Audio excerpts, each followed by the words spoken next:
Bastidores do tráfico de pessoas. Então coloca aí o depoimento da especialista, e o nome dela é Jaqueline Leite.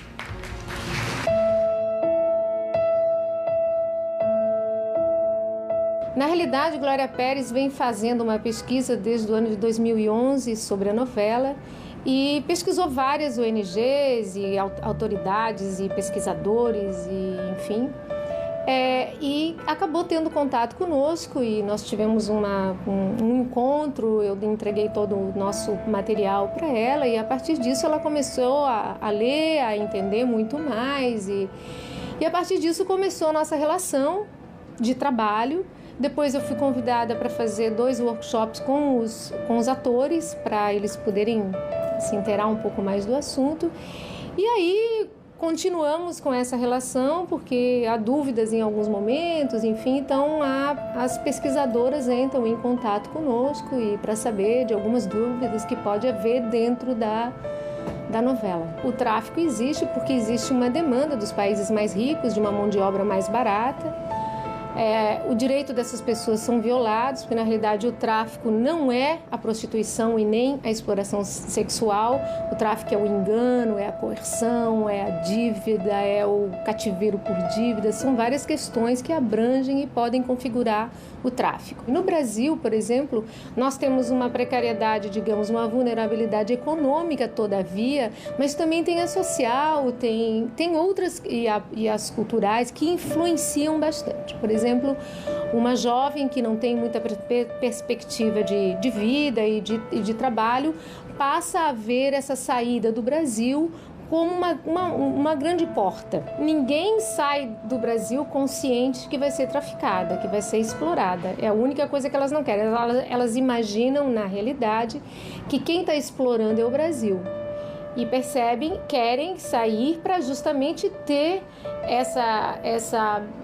esse reconhecimento de ser uma profissional, de ser uma dançarina, ou mesmo de ser uma trabalhadora do sexo, ou mesmo de ser uma empregada doméstica.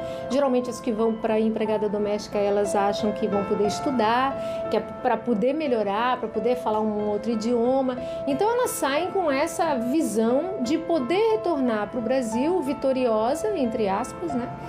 Para poder ou montar algum negócio para a mãe, juntar dinheiro, outras querem ir para estudar, outras querem ir para conhecer e para talvez se estabelecer realmente, mas o intuito de sair é sempre esse intuito de querer melhorar a vida que ela tinha aqui no Brasil.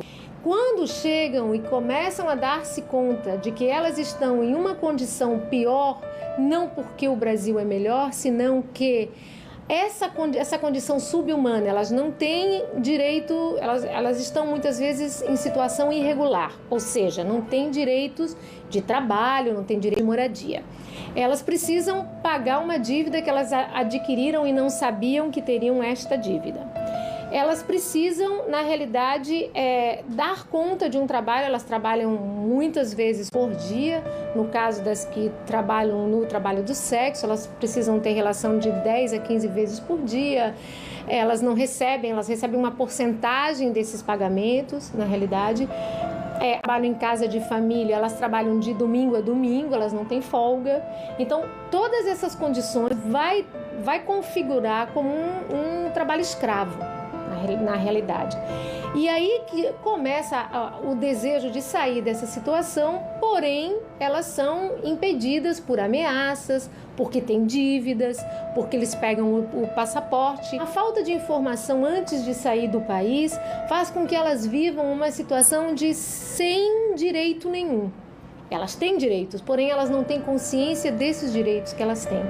E isso é o que faz com que elas se enganem, com que elas entrem muitas vezes dentro dessas malhas. Eu queria agradecer a Jaqueline, que deu esse depoimento para nós, falando aí justamente como acontece o tráfico. E eu entendi que tem muito a ver com o que elas falaram, né?